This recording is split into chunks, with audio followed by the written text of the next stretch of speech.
what's up mga kamani magnet? Alamin natin ang mga malas na ginagawa mo sa dining table o hapagkainan kaya ang grasya ay nagiging malas din. Umpisahan natin sa pagpupwesto ng iyong kusina na kitang-kita ang iyong banyo. Alam mo ba kung ganito ang uri ng iyong kusina, ang dining area mo ay nakatapat sa banyo, ang flow ng enerhiya ay agaran ding lumalabas at sumasama sa kusina kapag binuksan mo ang banyo. Ang nagiging cause nito, negative energy. At kapag ganito ng ganito araw-araw ang nangyayari sa tahanan mo, ang abundance and prosperity ay nagiging mabagal ang pasok sa tahanan mo. Kaya naman hindi maganda na ang kusina ay nakatapat sa banyo. Kung ayaw mong malasin, iwasan mong bagay na to. Isa pang bagay na dapat mong ginagawa sa dining area ay huwag mong iiwanan na walang nakalagay na mga prutas o pagkain man lang sa ibabaw nito. Para ka rin nag-eengganyo na pumasok ang mga positibong enerhiya kung palaging may pagkain sa hapag nito kahit mga prutas lang. Ang mga prutas niyan ay sinasabing positive energy ang pinapasok sa tahanan mo. Kapag positibo ang umiikot sa buong kabahayan, positibo rin ang mangyayaring kaganapan sa buhay mo. Kaya naman ang bagay na to ay huwag mong baliwalain, hindi naman kailangang marami kahit konti lang. Basta't ang mahalaga, merong nakahain kahit walang kumakain. Para bang bukas sa lahat ng taong nais pumasok sa tahanan mo, lalo na ang pagpasok ng abundance and prosperity sa buhay mo. Isa pang bagay na dapat mong pinapakatandaan, ang inyong dining area ay hindi dapat nakikita ang front door o main door. Ang dining area kasi ang pinapasukan ng abundance and prosperity. Ngunit kapag ito ay nakatapat sa main door mo, agaran din lumalabas ang prosperity and abundance at hindi ito magtatagal sa bahay mo. At kapag hindi ito nagtagal sa bahay mo, ito ay magiging dahilan para ang mga positibong enerhiya ay hindi rin magtagal sa bahay mo, kaya nararanasan mo ang kagipitan at pagkaubos ng kaperahan. Madalas mong sinasabi na meron ka namang trabaho at nagsusumikap, pero ang bilis din ng agos at daloy ng kaperahan ay biglaan na lamang nawawala. Yan ay dahil ang dining area ay nakatapat sa main door mo. Isa pang bagay na hindi mo dapat ginagawa, ang iyong table ay nakasandal sa pader.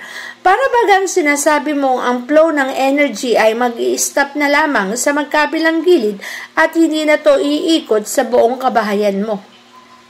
Pagka nito ang pwesto ng dining area mo, itinatapos mo na ang pasok at pag-flow ng enerhiya sa buong tahanan mo.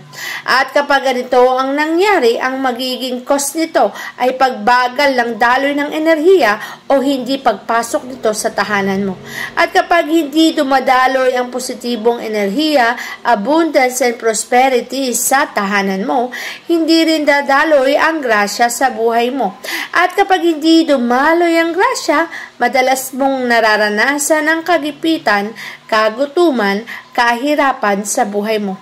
Kaya naman huwag mong hayaan na ang dining table mo ay nakasandal sa pader, hayaan mong mag-flow ang positive energy sa buhay mo.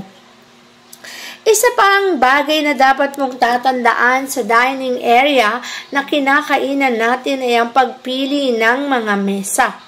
Mas mainam na ang mesang pipiliin mo ay bilugan sapagkat ang bilugan ng mesa ay napapasok ng magandang flow ng energy paikot-ikot sa loob ng tahanan. Ngunit kapag ang napili mong lamesa ay may sulok, rectangle man yan, ay may mga sulok ito, di ba? Kaya sa bawat sulok nahihinto ang pag-flow ng positive energy.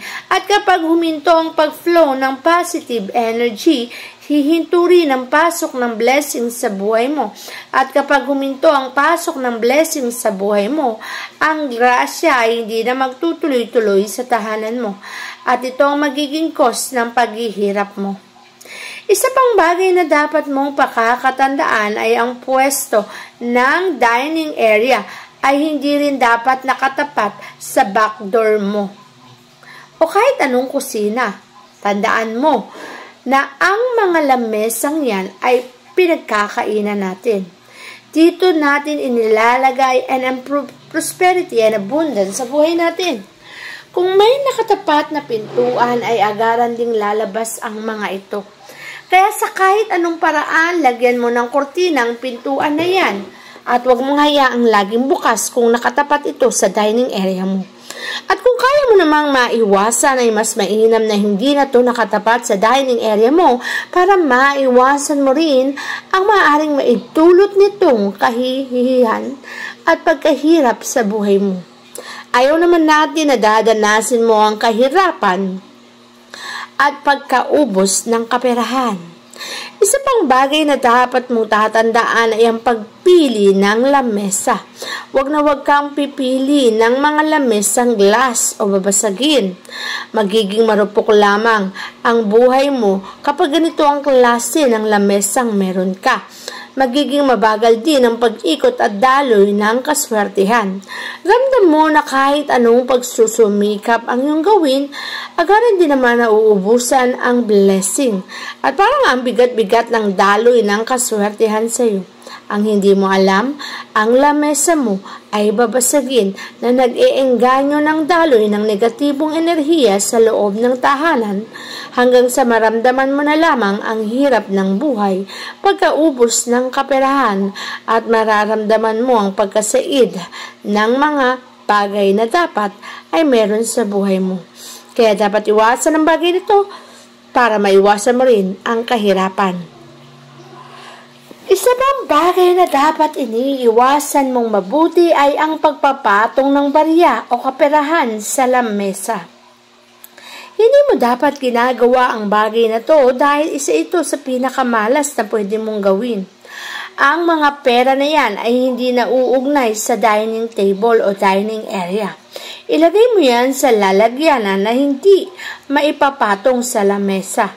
Sapagkat kapag madalas mong ginagawa ang bagay na to, may tataboy mo rin ang grasya o maaaring magtampo sa iyo ang blessing. Kaya naman kung ayaw mong magtampo sa iyo ang kaperahan, blessing, opportunity, abundance, ay tatandaan mo na huwag kang magpapatong ng mga barya sa ibabaw ng table mo para sa ganoon hindi ito makaengganyo ng kamalasan sa buhay mo.